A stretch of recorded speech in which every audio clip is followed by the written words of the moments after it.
And the corvid spoke from on high, in hopes that thine enemies shall snuff it.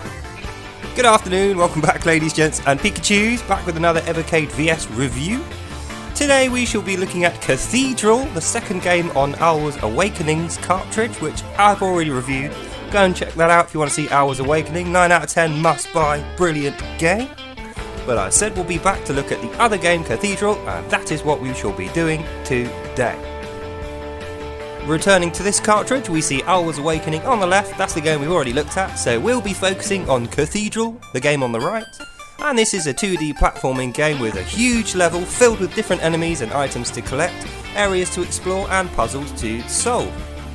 The biotext says Cathedral is a platforming adventure game for one player, featuring a large interconnected 2D world with hundreds of unique rooms to explore. Find items and upgrades to progress through 12 huge levels and seek to beat the 5 elemental bosses in order to steal back their orbs and complete your quest. Watch out though, these guardians won't go down without a fight. So without further ado, I'm not going to tell you any more, let's get started with a new game in this game, Cathedral, and see what it's got to offer.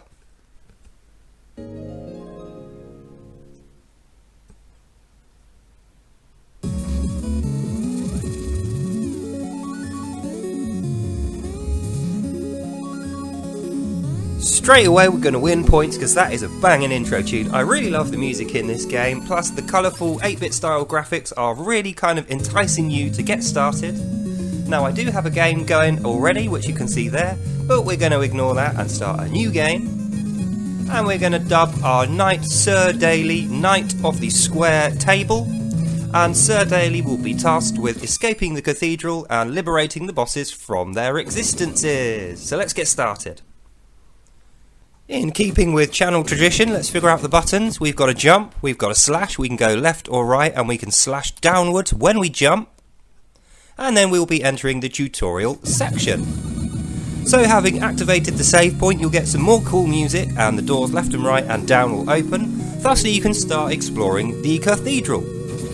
Take precaution with thine jumps, yonder Daly, else you should be jumping into ceiling spikes and dying very quickly. So what this game does is it rewards you for thinking. So before you walk through a room, just have a little look around. If you see ceiling spikes, then that means you probably want to do little jumps, not big jumps.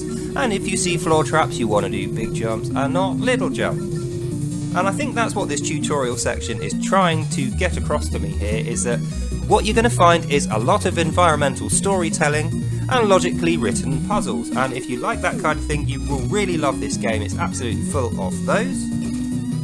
In addition to that, you're also going to find heavy combat sections and explorations, so the main aim of this game is not just to walk around aimlessly. The main aim of this game is to watch out for little environmental clues and where the placement of the enemies is leading you, and go through killing the enemies, picking up all the items and building the strength of your player character. And that is so that you can beat the bosses. So the way you're going to do that is picking up gold and armor augmentations, which make you more hardy to the damage of your enemies. And the gold will be useful for when you are knocked out, 10% of your gold is taken as a tax, and then you can carry on with your adventure without losing your progress.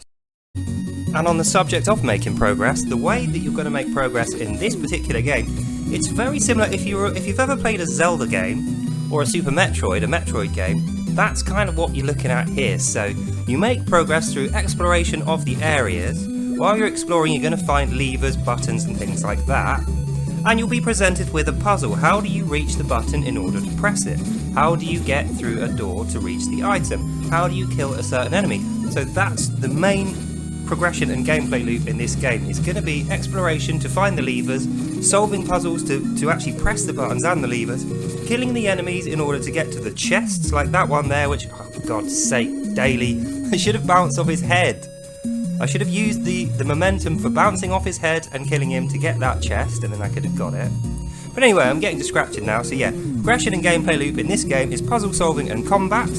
And the combats, it rewards a skillful approach, so yes, you can just tank things, you can run in and just hit them continuously and hope for the best. But what you'll find is the combat system in this game, it rewards you taking a few seconds to just check out the room, have a look at the layout of the enemies, and then plan your approach accordingly. And if you do that, you'll have more hearts remaining when you reach the boss, and you won't be wasting so many heart containers. And you'll find it much easier to find your way to these levers and buttons. And then when you open those skull and bone doors like I just did there, that means in future if I'm backtracking through this area, I don't have to go through the entire area, I can just walk through that wall that I've just opened. And I really feel like the developers did well to put that in there, because if you notice, wherever you find items like this key, it's a dead end room. And that tells you, when you reach a dead end room, this is not an area that you're going to need to backtrack into. So in future, when you need to backtrack through here, back to the west wing of the cathedral, just use a little skull and bones open door thingy and avoid all of this. However, if you want to, there's nothing stopping you going back through here. There's nothing stopping you if you leave a chest behind, or you just want to collect gold from the dead enemies, you're quite welcome to. But it's not that kind of game, it doesn't enforce you to do lots of pointless backtracking, and I feel like that really shines well on the design of this game. And again, like Metroid, this button here will activate later on, so I don't know how, but I can activate this button and then come back, and hitting that will open up a new area. Note to self, later on in the game, come back here and try and activate that button. It's an extremely rewarding experience, I think, this game. So, like you saw earlier, I was in this area, so I am backtracking, but unlike earlier, I've remembered now to bounce off this little goop man's head to collect that chest. So once I've done that, I refill my hearts, I get some gold, and I've also got the key now, so as I rise up this ladder out of this area, I will now be able to unlock the area to the east with that key. Not before I've opened the little backtracking door, and off we go. So keys are fairly simple. We walk up to the door, directional button up, and outside of the door we find a piece of our map. So like I said, it's really very similar to Metroid or perhaps a Zelda game, where you look at the map, it shows you the explored pieces in blue, it shows you on the map which rooms have got items in for you to collect, and it also shows you which direction you want to go next. Now, to keep things interesting, there is a huge variety of different enemy types and different things to collect, items that can be broken with things to collect inside of them. As you can see here, the new enemy type for this room is a blue floating skull, and what you'll find is there's a red and a green floating skull with different difficulties, so they do different things. One of them floats towards you, one of them shoots projectiles, and at the end of that room we'll find this little springy board device thing. So I don't know whether you noticed there, but when you first encounter a new mechanical thing like a springy thing, it actually tells you how to use it. A little instruction will pop up above the character's head, and it will tell you which buttons to press in order to use that particular thing. So it keeps you going forward. You don't have to read the manual, you don't have to look online to see where you're going. That's way better than Zelda, by the way. Zelda you had to figure it out yourself, and sometimes you would waste a lot of time not being able to figure out these things. Whereas in this game you just use a little bit of your mind, a little bit of wit and logic, like I did there, so you can bounce off an enemy creature and catch onto a out of reach ladder, and you'll be rewarded with 6 chests and another save point. And that's one of the greatest things about this game, is it constantly keeps you driving forward. There's no time to dilly-dally, there's no time when you're going to be sat there thinking, where do I go, or how do I do this? Like here, we can see there's a button there I can't press, but that tells you that there's going to be an item that you're going to collect, and the collectible item you'll get will allow you to press that button. I can tell you now that's going to be a bow and arrow that will allow you to shoot through doors. So following the little ghosty thing is going to lead me to the ruby shield, a shield which blocks projectiles and some enemy attacks, and you immediately get a chance to try this out. Me being me, I run straight into the projectile. Note to self, improve, get good. Daily, you are terrible at these games, you do need some practice. Another thing you should probably know about this game, if it's giving you items without fighting anything, like I just got given that shield there, didn't need to kill anything, I just came upon it in the world and collected it, that is telling you there's probably going to be a boss fight up ahead. That's the reason it's giving you things for free, it's because you're just about to face a new challenge. On this occasion the new challenge is a floor trap, so the floor is going to now try and kill me. I do love these things, so yeah, you get a little bit of panic music and you have to run through the level. You even get a little chance to pick up some hearts in exchange for a risky manoeuvre where you might possibly get killed if you haven't got enough space between you and the falling ceiling. And then as soon as you hit this button it saves the room, so now you can carry on and you won't be killed by the ceiling. And we reach the first boss fight of the game. So, as you'll notice, in pure kindness and generosity, I feel, from the developers, you get a save point, you get a heart refill mechanism, and you drop down into the boss room. We can tell it's a boss room because it shuts us in and the music changes. And we fight Bram the Firstborn. Don't know whether it's Bram Stoker they're kind of nodding towards there. Bram Stoker is the author who wrote Dracula, the original author of the book Dracula. And in the book Dracula, Dracula is in fact a demon who surrounds himself with fire and has the ability to fly. So yeah, it probably is Bram Stoker they're nodding towards there. And that's another thing you'll find about this game. There's tons of references to horror stories, books and sci-fi and things like that, just to keep it interesting. But anyway, let's carry on killing Bram, trying not to die. It's quite difficult for a first boss, but it's not too difficult, and after a while you will manage to kill him, turn him into a stone gargoyle, and off you go, having picked up the heart container that he's just about to drop. There we go, and a heart container, as in Zelda, will give you 1 extra heart, which is 2 weak hits or 1 strong hit of health. And thusly ends the tutorial section. So as you get through the game, now that you've finished the tutorial section, what you're going to be doing is picking up Magnus Apparatus. And what that means is it's special loot and gear, which gives you more different abilities, different attack styles. Sometimes you get things which will allow you to break down walls or jump higher. There's really no end to the creativity that they've put into these special items. And it really does change the dynamic of the game. In addition to this, you can only equip a certain amount of things at a time. So it gives a certain strategic element to the combat. Personally, I like to always have my shield available, but that takes up 1 equipment space.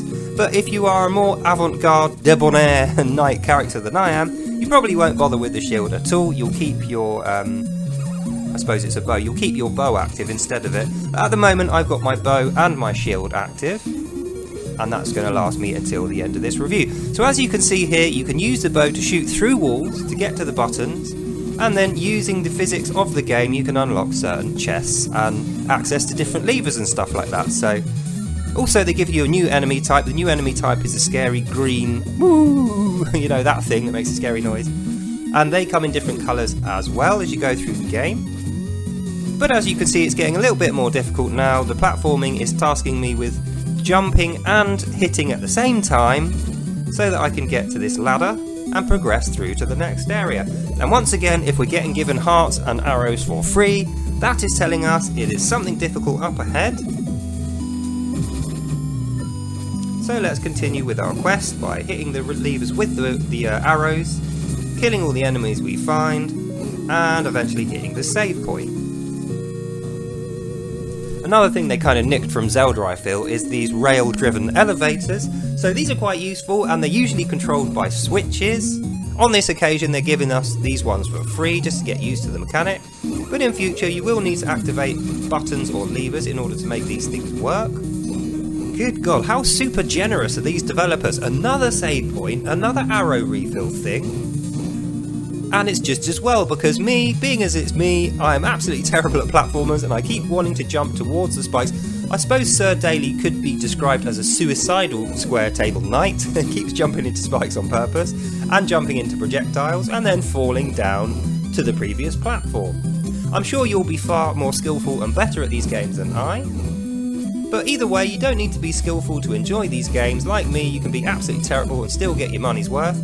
And I feel at £20 this cartridge is probably going to be one of the greatest cartridges on Evercade. Hours Awakening is an absolutely fantastic game. I've had so much fun with that. I've 100% completed it now, and although the ending sequence is kind of a bit disappointing, I must say, I didn't mark it down for that because it was such a great game. And I feel like this game, Cathedral, is in the same kind of mould. You're going to get hours and hours of fun out of this game. It's really, really varied and just great fun to play. And that brings us to the end of our gameplay section. So what's the conclusion on Cathedral? What do we think of this game? Well, I've got to say, I'm pleasantly surprised. Not that I thought this game was going to be bad. It's got good reviews elsewhere and I'd heard good things about it. But having followed Hours Awakening, the other game on this same cartridge, and that was a 9 out of 10 absolute classic must buy, I thought, this is a hard act to follow. I'm not sure you're going to quite hit the heady heights of Hours Awakening. But I'm pleased to say I was completely wrong about that. This is another classic, this is another banger, absolutely amazing game that everybody should experience once in their life. So the main things you'll know about this game is it doesn't use big text boxes or cutscenes or boring old methods like that in order to lead you through the game. It has such great design and environmental storytelling. It forces you to actually play through the tutorial rather than being shown and described in text how to do things or to solve puzzles. As you're actually pushing through the game and playing it, it leads you into the solutions to these problems. So it's absolutely brilliant. It's like the first 2 hours, by the time you've got to the first 2 hours, you think in your head you've been playing it 15 minutes.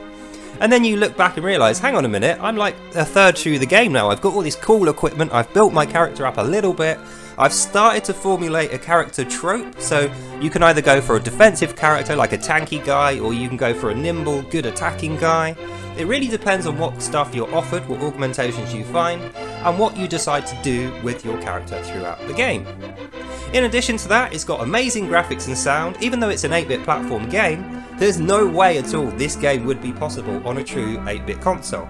The sheer size of the game, the various areas and secrets that you will find, the variety of enemies and collectible items, and just the amount of different things there are to enjoy within this game are going to cement this as an absolute Evercade platform classic.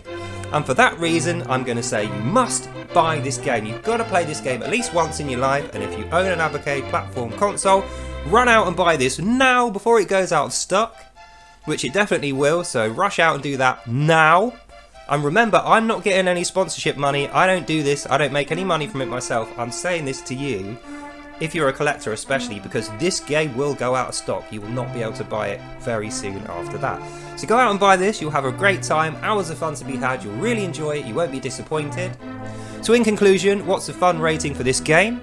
Well, I've got to be fair, I can't give it a 10 out of 10 because it could be improved. There's little bits and bobs here where I think it could be improved, but that's just me being a miserly, grumpy old git. In reality, 9 out of 10 game, a definite classic banger, awesome game. Go out and buy this as soon as you can if you've got an Evercade console, and you will absolutely love it and you will not be disappointed. So that's the end of this video. That brings us to the end of our review. I hope you really enjoyed watching that. I certainly had a good time making this review, and you learned something about the game and you go out and buy it. So with that all said and done, God bless, Godspeed, have fun, and I'll see you in the next one. Bye now. What a fantastic couple of games is on this cartridge. In fact, if you don't already have an Evercade console, I suggest you go out and get one. 90 quid for the new Tomb Raider console. Try this game and you will absolutely love it. And I'll see you next time.